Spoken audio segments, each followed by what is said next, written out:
Welcome to Unbound, the podcast with Beth Curry, author, storyteller, and survivor.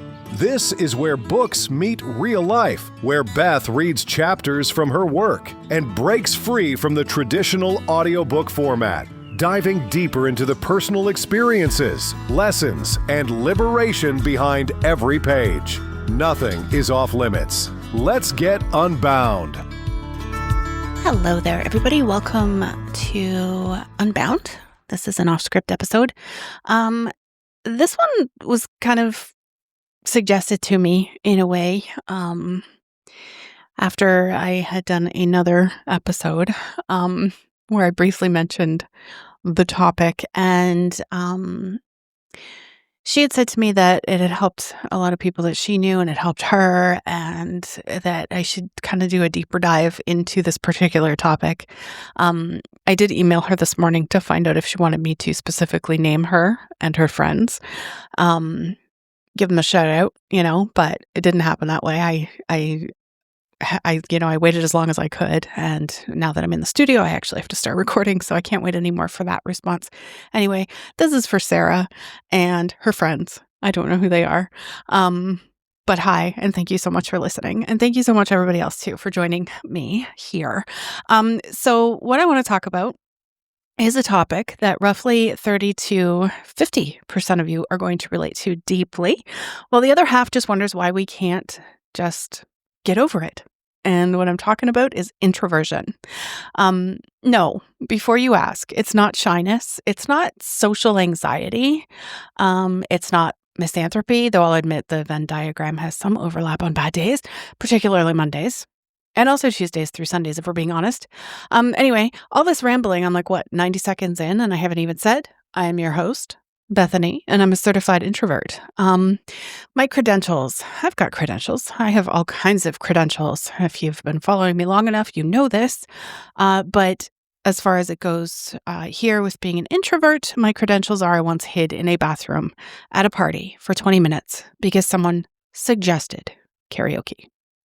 I have a surprise visit survival kit by my door that contains noise-canceling headphones, a pre-written "sorry, I'm not home" note, and a false mustache.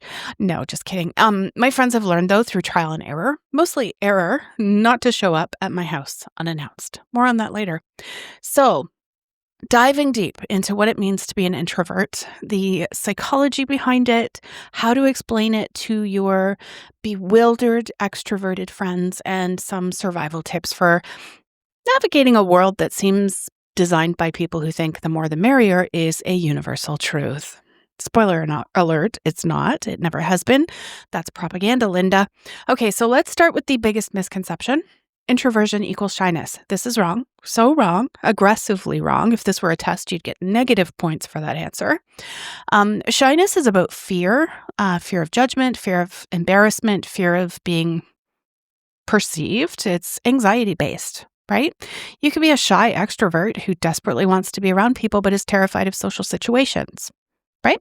You can be a confident introvert who has no problem giving a presentation to 500 people but would rather eat glass or be shot up the ass with an elephant gun than attend the after party. Right? Like, no thanks, Susan. I don't want to go to karaoke after the conference. I just talked for 45 minutes straight. I'm done. I'm going to my hotel room. I'm going to stare at the ceiling and contemplate the void.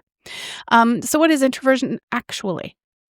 So the simplest explanation comes from psychologist Carl Jung, who basically invented the terms back in the 1920s. Lovely fellow, probably great at parties, by which I mean he probably didn't go to them. Introversion and extroversion are about where you get your energy. Okay? Extroverts recharge by being around people. Social interaction fills their battery. Introverts, on the other hand, we recharge by being alone. People drain the ever-loving fuck out of our battery, even people we love. And this is the key, even people we love. This is where things get tricky with friends and family who take it so damn personally. There's also a neurological component here. So research suggests that introverts and extroverts actually process dope differently. Dopamine. Dope dopamine differently. Dopamine is that feel-good neurotransmitter that makes you happy, right? Extroverts have a more active dopamine reward system in response to social stimulation. So for them, people equal party in the brain, confetti everywhere, little dopamine neurons doing the conga, whatever. But introverts, our brains are more sensitive to dopamine, so we get overstimulated more easily, right? We rely more on a different neurotransmitter called acetylcholine, which kicks in when we're thinking or reflecting or focusing inward, right? That's why we like quiet activities. Our brains literally will reward us for them, right? Just give me a book and silence and boom, Bob's your uncle. So when an extrovert says, just come out, you'll have fun once you're there. They're not entirely wrong. We might have fun, but fun for introverts comes at a cost. So it's like going into energy debt. Sure, I can party for 4 hours, but I'm going to need, 3 to 5 business days to recover from that. And by business days, I mean lying face down on my couch, communicating only in grunting while my phone sits in a drawer across the room where it belongs, right? So let me paint you a picture of what it's like being an introvert in an extrovert's world, okay? You wake up. It's Saturday. You have plans later, a friend's birthday party. There will be, 10 people there, maybe more. You've known about this party for 2 weeks. You RSVP'd yes because you love this friend and you genuinely want to celebrate them. But as the day goes on, you kind of start to feel this dread building, not because you dislike these people, not because you're scared, but because you know what's coming. Small talk with acquaintances, navigating group conversations where 7 people are talking at once and you can't get a word in edgewise. And honestly, that's fine because you didn't want to talk anyway, but now it feels rude not to. Smiling for hours, sitting in the corner with the cat, being ignored by everybody, and expending energy at a rate that kind of feels unsustainable, right? You start bargaining with yourself. Maybe I'm coming down with something. Is my throat scratchy? I think my throat might be scratchy. You're not sick. You're just an introvert with a social obligation and your brain is trying to mount a coup, right? By the time you arrive at the party, you've already given yourself a pep talk. You've set a time limit, 2 hours max. You've planned an exit strategy. I have an early morning tomorrow. It's preloaded in the chamber, ready to fire. You've also prepared backup excuses. My cat is acting weird. Oh, and by the way, I was just at my brother's at Christmas, and I actually really, truly did, in case he's listening, I really, truly did have to leave to give my cat her thyroid medication. That was not an excuse. But other excuses, I think I left the stove on, or the classic, I'm just really tired, which is true, roughly 98% of the time anyway. And here's the thing, you might actually enjoy yourself, right? You might have a great time. You might have great conversations. You might laugh. Someone might tell a story that's genuinely interesting. And for a brief moment, you think, okay, this isn't so bad. But the entire time, there's like this little battery icon in the corner of your brain just ticking down, right? 75%, 50%, 20%, 5%, 3, 1. Warning, social battery critically low, shutdown imminent. And then there's that one person, there's always the one that says, we should go to another bar after this. No, Kevin, absolutely not. The answer is no. It has always been no. It will forever be no. That's a war crime. When you finally get home, you don't want to talk to anyone. You don't want to text. You might not even want to watch TV because fictional people are still people. And right now, you're at capacity for humanoid existence, okay? You want silence, darkness, the sweet, sweet void of solitude, if you will. Just you and the comforting hum of your refrigerator. And if you live with someone, God help you. Because they're going to ask, how was the party? And you're going to have to muster the strength to form words when your soul has already left your body. So here's where it gets complicated. If you stayed at that party for 2 hours, if you showed up at all, especially if it was a big gathering, that's a massive statement of love. That's an introvert's love language, okay? That's us basically skywriting, I care about you, over your house. Because something your extroverted friends don't always understand, we had to budget for you. We had to conserve energy all week. We said no to 3 other things, so we'd have enough in the tank to show up for you. We planned our entire week around having enough social stamina for your birthday party. And if we stayed longer than an hour, if we seemed engaged and present, that means you matter. A lot. So when I explain this to my friends, I tell them, if I show up to your party with more than 2 or 3 people and I stay, and I look like I'm not actively dying inside, congratulations, you've won an Oscar in the category of people I will drain my soul for. And honestly, I don't think there's a higher honor, right? That's the introvert equivalent of a grand romantic gesture. Um, so one of the most horrifying scenarios for an introvert is the unannounced visit. So picture this, you're home, you're in your natural habitat, you're wearing sweatpants that should probably be retired. They have holes. There's a mysterious stain from 2019, but they're comfortable, and that's what matters. Your hair is doing something that defies physics and possibly violates several laws of nature. I don't know. You're deep in an activity that requires exactly zero human interaction. Reading, gaming, watching a documentary about penguins, reorganizing your spice rack by alphabetical order and frequency of use because you're an introvert and this is what we do for fun. You're at peace, and then the doorbell rings and your entire body seizes. Every muscle freezes. Your fight or flight response activates, and it's choosing flight, my friend. Who is that? You're not expecting anyone. You didn't order food. Is it a package? Please let it be a package that doesn't require a signature. Please let it be a package I can ignore until I leave it on the porch and drive away. You creep to the door like you're in a horror movie. The music from Jaws is playing in your head. You peek through the peephole. It's your friend, just there, smiling, probably holding something. Maybe they brought snacks. Like that makes it okay. They look delighted with themselves. They thought they'd surprise you. They think this is a nice gesture. Bless their heart, they're wrong. Now here's the thing. Extroverts think surprises are fun. They think spontaneity is the spice of life, right? I was in the neighborhood, they'll say. Like that makes it okay. Like being geographically proximate is a valid reason to appear at someone's door unannounced. No, Brenda, that's not how this works. That's not how any of this works at all. But for introverts, surprise visits trigger a very specific kind of panic. It's not regular panic. It's advanced panic. It's premium panic. Panic with all the bells and whistles and free shipping because we weren't prepared. We didn't have time to gather our energy, and we don't have time to put on our people face, the face that says I'm a functioning member of society, thank you, instead of I've been alone for 6 hours and I've forgotten how to use my mouth for human speech.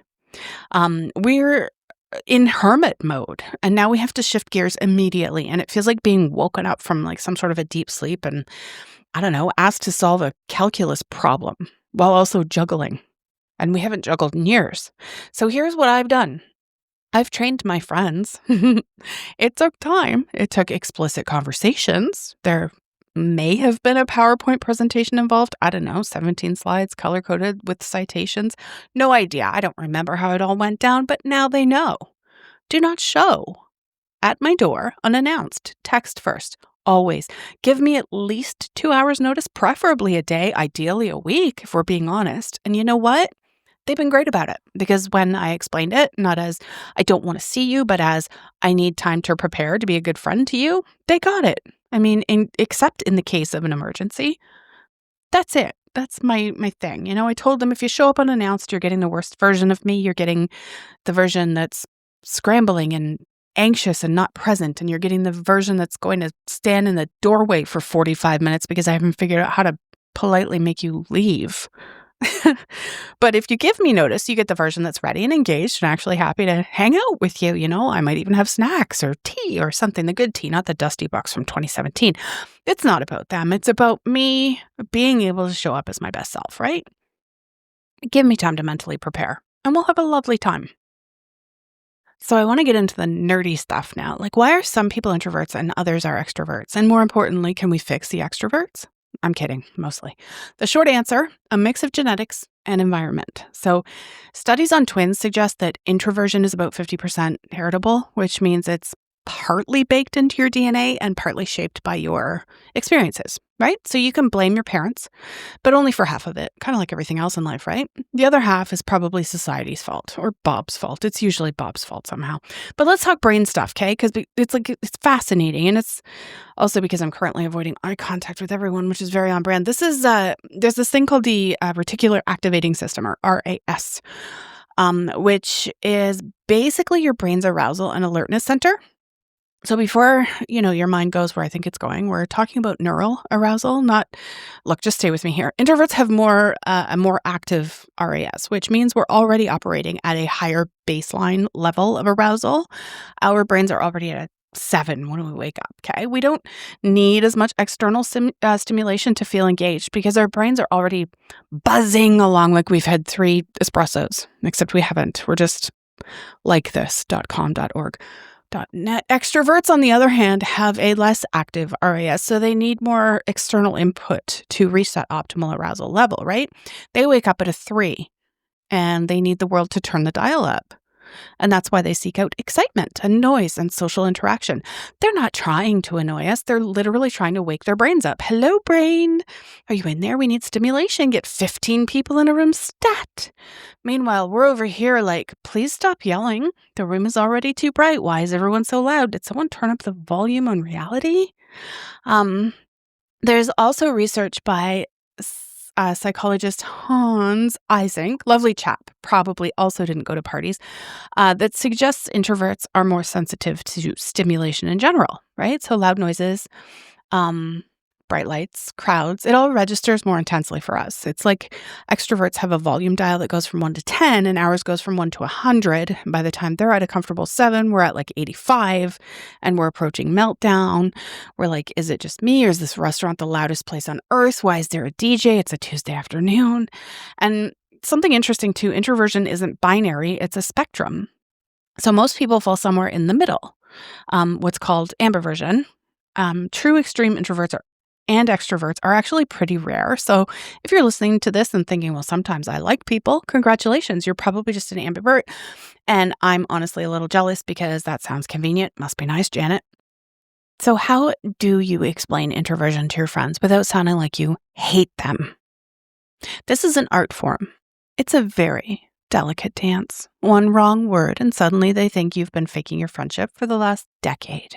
Because if you're not careful, they will absolutely take it personally. They will hear your "I need alone time" and somehow interpret it as, you specifically are the problem and I've never liked you and also your haircut is bad. No, it's not about you. It's never been about you. My need for solitude predates our friendship by several decades. I came out of the womb like this, demanding alone time. So what not to say? I don't like people. I mean, I make that joke all the livelong day. I always say it, but I do like people. Sometimes. So even if it's sometimes true, don't say that. Even if you're joking, don't say that. Even if it's 3 a.m. and you've been at a party for 6 hours and you mean it with every fiber of your being, they will hear, I don't like you specifically, and I'm only tolerating your presence out of social obligation. So here's what to say instead. Use the battery metaphor. Everyone understands batteries, even your friend who can't figure out how to use their phone and keeps asking you why their texts are green. Social interaction drains my battery, even when I'm having a good time. Being alone recharges it. It's not about you, it's about how my brain is wired. You could be literally my favorite person on earth. We could be having the best conversation of my life, and I'd still need to go home and lie down for 3 hours afterward. It's just science.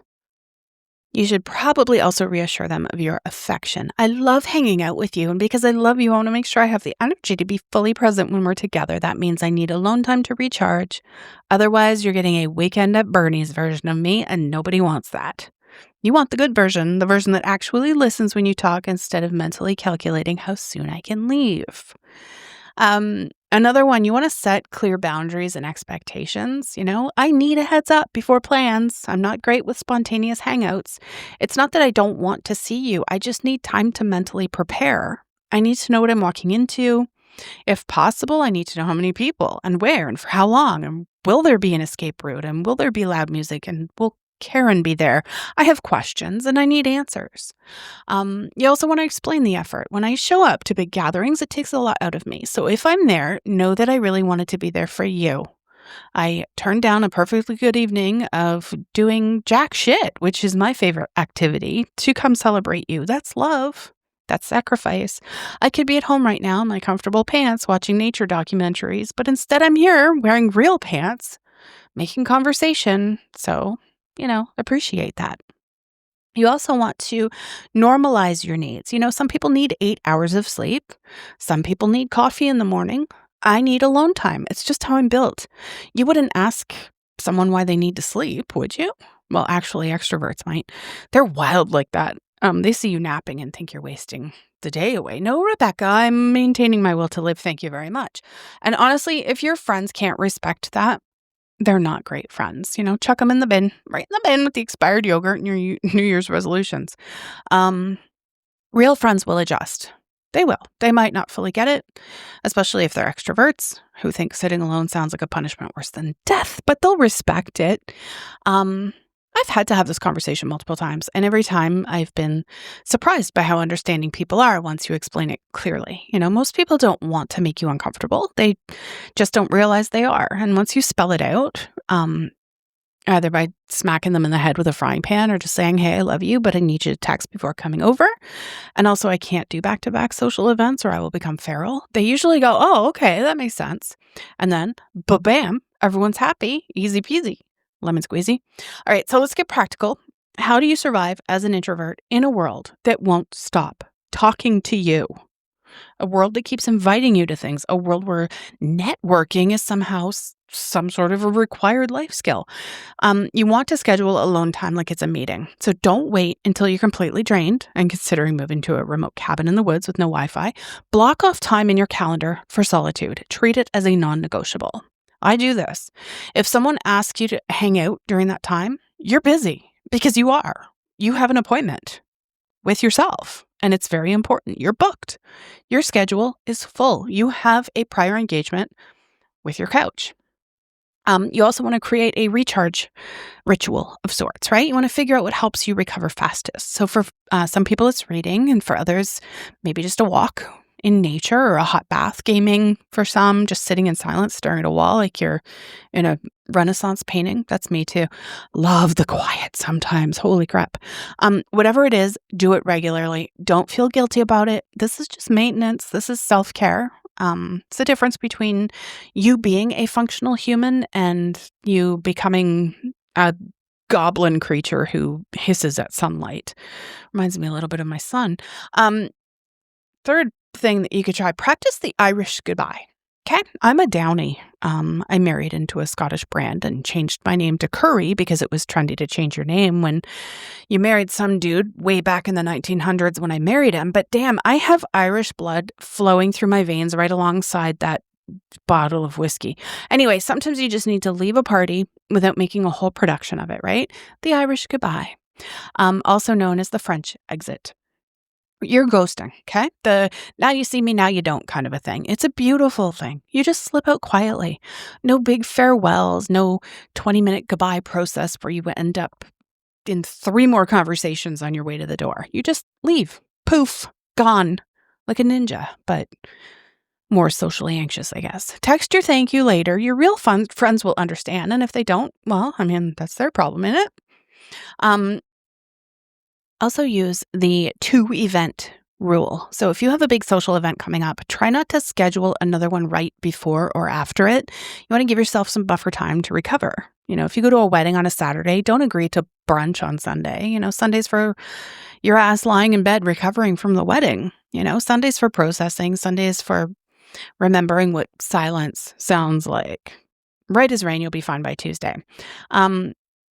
You also want to find your introvert-friendly socializing. So not all social interaction is created equal. One-on-one coffee dates are way less draining than group hangs.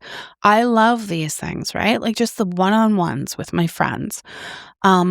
Deep conversations are way more energizing than small talk. You want to find the types of socializing that don't completely wreck you and prioritize those. So if someone invites you to a party with 40 people, counteroffer with coffee, just the 2 of you. It's much better. Problem solved. You also want to communicate proactively, right? You don't wait until you're at like a 2% battery to tell people you need space. You want to set your expectations early. I'm only staying for an hour is easier to say at the beginning than when you're trying to escape and someone keeps starting a new conversation. Lead with it. Hey, I'm so glad to be here, but I have to leave by 8. Clear as day, no surprises. Everyone knows where they stand. You also want to embrace your strengths, okay? So introverts are great listeners, deep thinkers, and creative problem solvers. We're good at working independently, focusing for long periods, and building meaningful one-on-one relationships. The world needs those skills, so don't spend all your energy trying to be an extrovert because you'll fail and you will be miserable. Double whammy. Instead, lean into what you're naturally good at. Be the person who actually listens, be the person who thinks before they speak, be the person who can work alone on a project for 6 hours straight without losing their friggin' mind. That's valuable. Really is. Know your limits as well. So some introverts can handle more than others. Figure out your threshold. Like, how many social events can you do in a week before you start to unravel? Right? What's your maximum party duration? Or how long can you be on before you need to be off? Know your numbers, track them if you have to, keep a little diary, write it notes on your phone, whatever you have to do. Tuesday, coffee with Sarah, 2 hours, fine. Wednesday, dinner party, 4 hours, wanted to fake my own death by hour 3. Patterns emerge, learn from them. You also want an emergency exit plan. So always, and I mean always, have a way out. Drive yourself to events so that you're not dependent on someone else's schedule. Park where you can leave easily. Have a pre-planned excuse ready to deploy. Oh no, I just got a text. My neighbor says my alarm's going off. Do you have an alarm? Doesn't matter. You do now. Strategic fibbing for the sake of mental health is morally neutral, and I will die on that hill. You also want to stop apologizing. You don't need to apologize for being an introvert. You don't need to apologize for leaving early. You don't need to apologize for needing time alone. Sorry, I'm just an introvert is not a disclaimer you need to give. Own it. I'm heading out now, but thanks for having me. No sorry required. You're not doing anything wrong. You're taking care of yourself, and that's actually quite responsible of you. So good on you, really. An 11th tip. Just kidding. I only have 10 tips, and that's way more than enough. So I just want to troubleshoot some classic introvert nightmares, okay? So consider this your field guide to surviving the social wilderness.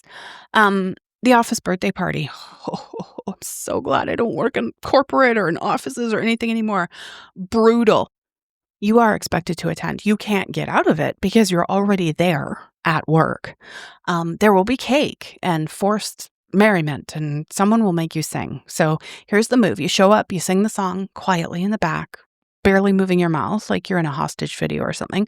Eat a piece of cake, chat for 4.5 minutes with the birthday person, and then say you have a deadline and leave. You've done your duty. No one can fault you. You've met the social contract requirements. Off you pop. Another one, the we should hang out soon dilemma. Someone says this.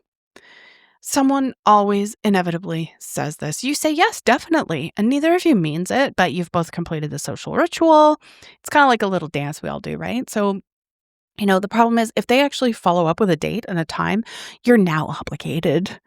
You're kind of fucked. The key is to suggest something low-key. Coffee, a walk lunch, not a 4-hour dinner party with their entire extended family, okay? Keep it simple. Keep it short. Done. This is a big one that, I see frequently. The Zoom call that could have been an email, or the text, or the phone call that could have been a text. This is the bane of our existence, the absolute scourge of modern professional life. Let's hop on a quick call. No, let's not, Margaret. Let's send 3 sentences via email like civilized people, okay? If you have any power in this situation, advocate for asynchronous communication. I think we can handle this over email, actually. If you don't have power, keep your camera off when possible, and remember, you can mute yourself and scream.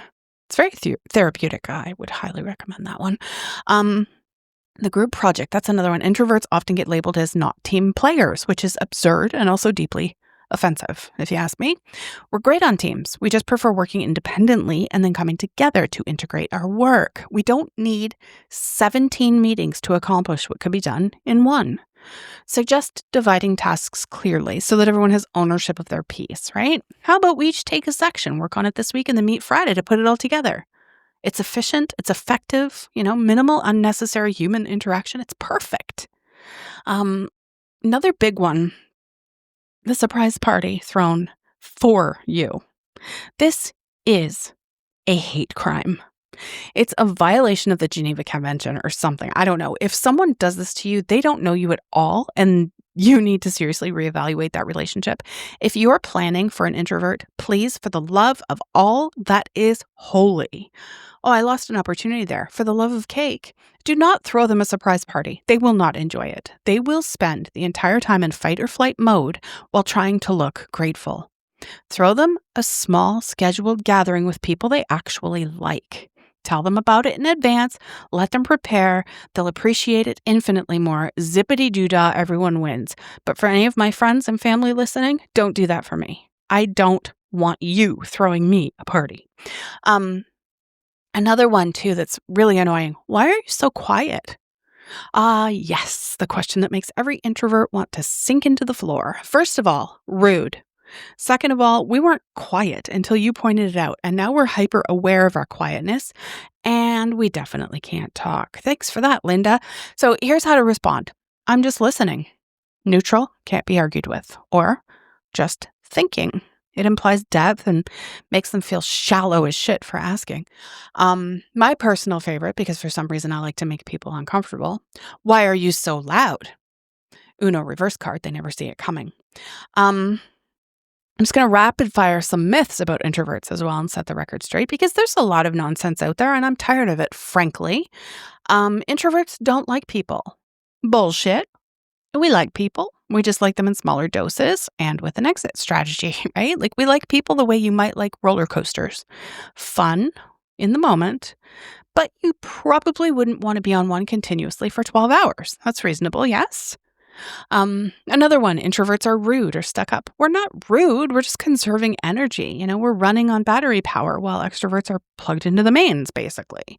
Also, small talk is painful for us. If we seem disengaged during a conversation about the weather or someone's cousin's wedding or whatever Frida is droning on about, it's because we're dying inside. It's not because we think we're better than you.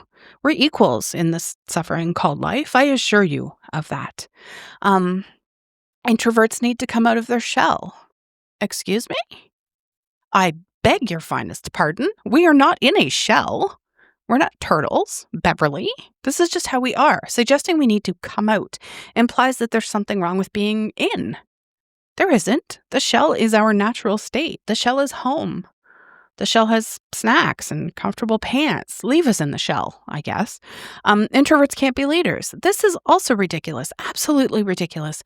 Some of the most effective leaders in history have been introverts. Of course, I have strong opinions about many of them, but Barack Obama, Bill Gates, Eleanor Roosevelt, Rosa Parks, Abraham Lincoln, I could go on. I can go on. Introverts lead differently, often more thoughtfully and with better listening skills. We think before we speak, sometimes anyway.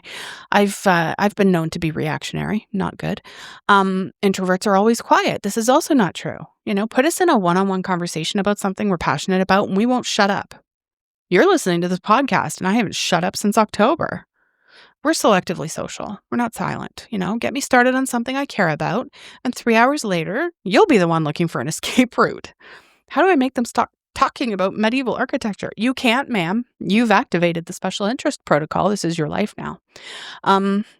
You can cure introversion. It's not a disease. Like, are you well? It's not a disease. It's not something that needs fixing. It's a personality trait, like being left-handed or liking cilantro. You can develop social skills, sure. You can learn to be more comfortable in social situations, but you can't fundamentally change where you get your energy, and nor should you have to. Like, imagine if we went around trying to cure extroverts. Have you just tried sitting quietly? Have you considered that maybe you don't need to talk right now? They'd hate it. Leave us be. Okay. If you're an introvert listening to this, I'm not, you're not busted up broken. The world makes us feel like we are sometimes. And I know you've been told to speak up or to be more outgoing or to put yourself out there as if you're a product that needs better marketing, for fuck's sake. I know you've been made to feel like your need for alone time is selfish or antisocial or weird. It's not at all. The world is loud and it's built for people who thrive in noise, but that doesn't mean there's something wrong with you for needing quiet. There's nothing wrong with you at all. You're allowed to leave the party early. You're allowed to say no to plans without offering an excuse. You're allowed to protect your energy like it's the precious, limited resource that it is.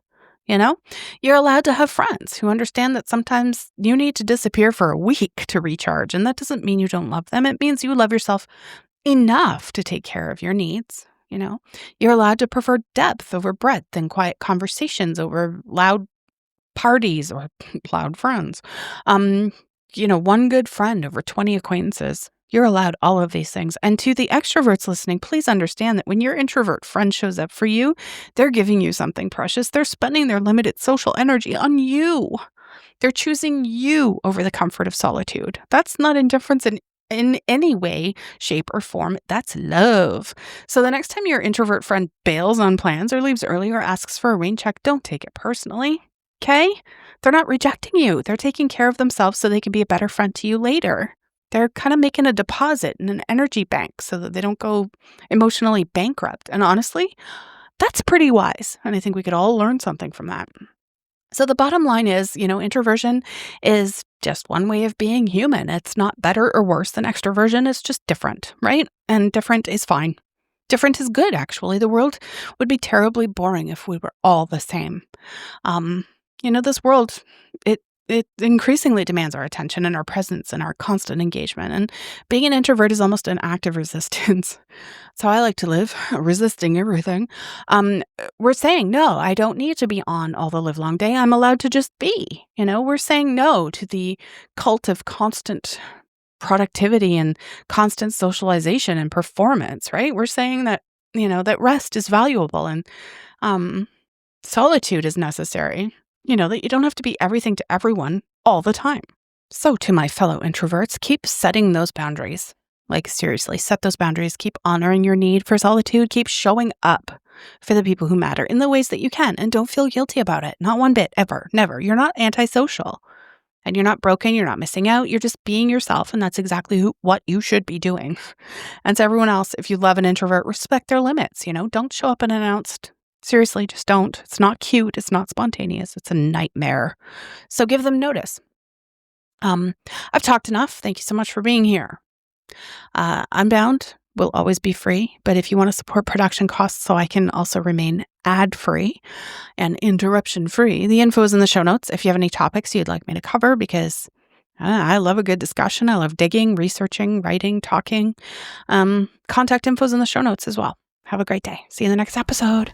Thanks for listening to Unbound with Beth Curry. Join the conversation in the Facebook group or visit authorbethcurry.com. Want to support the show? Head to ko-fi.com/unbound podcast. Until next time, stay unbound.